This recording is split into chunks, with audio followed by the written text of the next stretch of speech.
C'est juste raciste, sexiste et pas drôle. Ouais. Je dis vive le politiquement correct de temps en temps. Faut arrêter de se cacher derrière ce politiquement correct.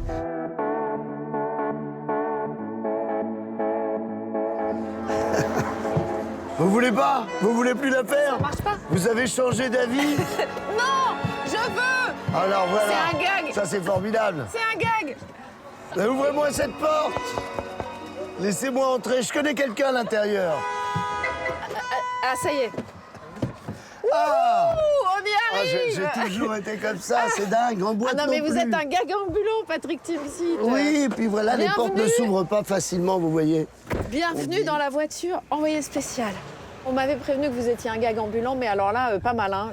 L'entrée dans la voiture envoyée spéciale, Ma parfait. spécialité, alors que je ne suis pas du tout comique burlesque. Une fois, je donnais le départ d'une course où j'étais parrain d'un trimaran. Oui. Sauf que je ne sais pas, moi, monter sur un trimaran. Et Et il y a un pare-battant, je vois qu'ils montent sur un pare-battant, les gens, et puis qu'ils arrivent sur le trimaran. Et moi, je prends le mauvais pare-battant et je tombe dans le port et tout le monde a fait. Mais qu'est-ce qu'il est drôle, mais qu'est-ce que j'étais trempé, glacé, je sais pas nager, j'ai paniqué complètement. Ah, mais d'accord, ok. C'était fantastique. Magnifique. Voilà une entrée. Une entrée sur scène. Alors, on est venu vous chercher au Théâtre du Ranelagh parce qu'en fait, c'est là que vous avez commencé, Patrick Timsit. Ouais. C'était en quelle année? Il y a 40 ans à peu près, non? C'était 83. 83, premier spectacle. Je m'en souviens parce que ce sont des dates qui marquent. Et c'est mon premier bide. C'est vrai. Oh. L'histoire est vraie. Les critiques étaient unanimes. Ouais. Et Ils disaient catastrophique. Timsit, je préférais avant, mais c'est son premier spectacle. Ben voilà, c'est ce que je dis, je préférais avant. Quoi. Il paraît que vous arrêtez. Moi, j'y crois pas. Ah bah oui, mais peu de Le gens y one-man croient. show.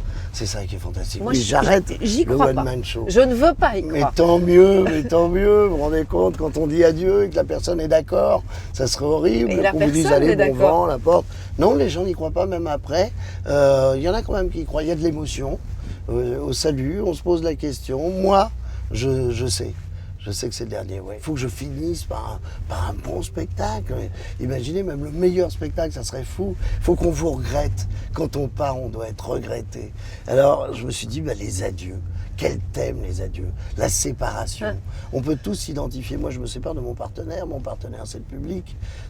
Quand on est dans un one-man show, avant le public, on est là, tout seul, et on ne sait pas ce qui va fonctionner. Ouais, on si sait la pas. rencontre va avoir lieu. Exactement. Et la rencontre et l'échange, parce que ou par leur rire, ou par leur silence, ou par leur oh, ce qui arrive assez régulièrement dans mes spectacles.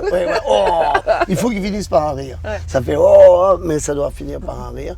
Et les 10 premières raisons, on s'est dit, on va en trouver 10, j'en ai trouvé 20. Et il y en a 10 qui nous ont vraiment inspirés, qui ont été ce prétexte de fil conducteur. C'est la peur du trou de mémoire, je suis trop vieux, j'ai mes points de retraite, à taux plein. Oui, bien sûr. À taux plein, Mais oui, vous avez oui. fait ce calcul, bien sûr. Vous avez tous vos points de retraite, vos Complètement. trimestres. Oui, tout j'ai ça. même le droit à des points de pénibilité au travail. Je dis, Non. Si, avec toutes les émissions de télé à la con qu'on fait. Merci. Non, vous n'êtes pas concernés et ceux qui sont cités le savent. Vous allez voir. Ah peut-être, c'est très inspirant, ça me revient sans le savoir. Non, je crois pas, non. Quand vous regardez dans le rétroviseur, justement, parce que là, ça fait quasiment, pas tout à fait 40 ans, mais pas loin, c'est quoi les points marquants et puis est-ce qu'il y a un peu de nostalgie de certains moments? Nostalgie, j'en ai jamais. J'ai de la mélancolie, mais je refuse la nostalgie. C'est pas que je la refuse, ça fait pas partie de moi. Je me suis toujours dit, quand je dis je refuse, c'est parce que je me dis, en 80 balais, on est là, on peut regarder un peu derrière et tout ça. Moi, instant T, et T plus 1 à la limite, mais pas beaucoup plus, et surtout jamais T moins. Donc pas de nostalgie, en revanche des souvenirs, des points marquants. Et alors juste là, quand vous voyez ça, quand vous voyez votre tête là, en veste rose à paillettes et tout, c'est drôle quand même, non? On fait bien de mûrir, on fait bien de vieillir. C'est bon quand l'homme vieillit, vous savez. S'il y a un truc que j'aime là-dessus, c'est waouh, j'ai vieilli et c'est bien. En fait, comme vous dites un peu dans votre spectacle, vous parlez de la vieillesse qui est un naufrage. Et là, c'est la jeunesse. C'est pas un naufrage, la vieillesse. Là, pour le coup, c'est. C'est la jeunesse, oui, absolument. C'est la jeunesse chez Timsit et chez les migrants aussi, malheureusement. La vieillesse est un naufrage, pas pour tout le monde. Pour les migrants, c'est la jeunesse qui est un naufrage. Et là, c'est l'actualité qui a rejoint le spectacle. C'est fou. J'ai cette grande chance. On me dit souvent, on a l'impression que le one-man show, il faut toujours être sur le coup. Et on n'est pas dans le chansonnier quand même. J'ai pas besoin. Puis il y a des très bonnes émissions qui le font. Et puis il y a le net. Et puis je sais pas, ça n'a jamais été mon truc. En revanche, comme je suis social, mes sujets de fond, c'est le social, c'est l'humain, c'est notre société, c'est ce que je vis, c'est les rapports entre les hommes et les femmes, entre les hommes et les hommes, entre les femmes et les femmes, ce qu'on veut. Mais l'actualité, c'est extraordinaire quand elle rejoint votre spectacle. Vous dites, ah tiens, moi j'étais un peu dans le coup, alors sans le savoir. Mais alors, du coup, parce que c'est vrai que vous êtes très inspiré par l'actualité, vos spectacles, ils bougent beaucoup, votre one-man show, il bouge en fonction de ce qui se passe dans la société en France et même partout dans le monde. Vous fixez des limites, vous vous dites, ah non, ça je peux pas. Quand vous parlez par exemple des migrants ou de choses comme ça, vous dites, non, là il y a des limites à pas franchir. Ou non, au contraire? Alors, les limites, c'est celles, justement, vous me dites quand vous parlez des migrants. Est-ce que je me moque des migrants ou est-ce que je parle des migrants? Tant que je parle des migrants, que ça fait rire les gens ou faire des hauts. Et là, il y a plutôt un silence et une prise de conscience quand je dis ça. J'attends pas forcément le silence, de temps en temps, il y a une petite tension. Et comme je vous l'ai dit, ça doit finir par un rire. Ouais. C'est ma forme, sinon je me prends pour un autre. Ça voudrait dire que je vais finir par m'écouter parler, puis ça va être raté, c'est tout ce que je veux pas. Donc, c'est vrai que mes limites, je les ai toujours eues.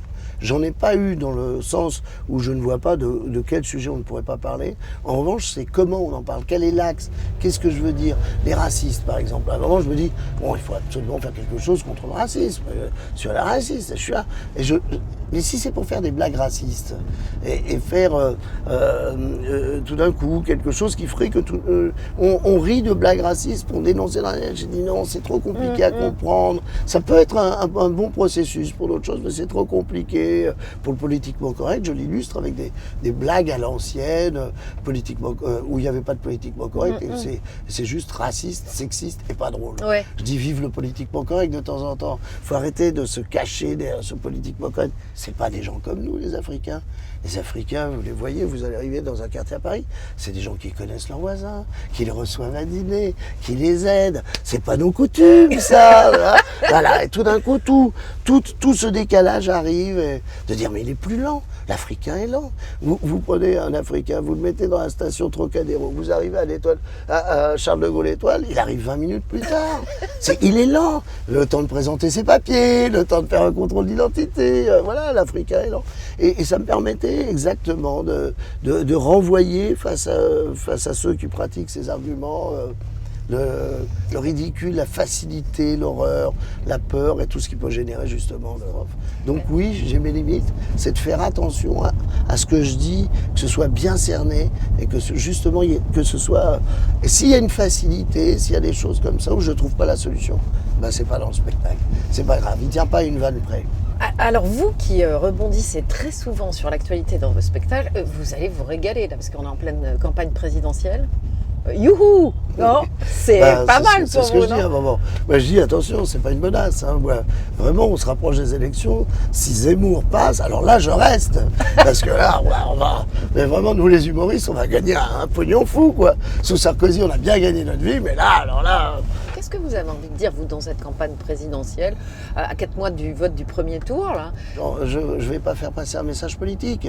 Je ne vais pas orienter les gens, voter qui, sur voter qui, mais le message, il est plus humain.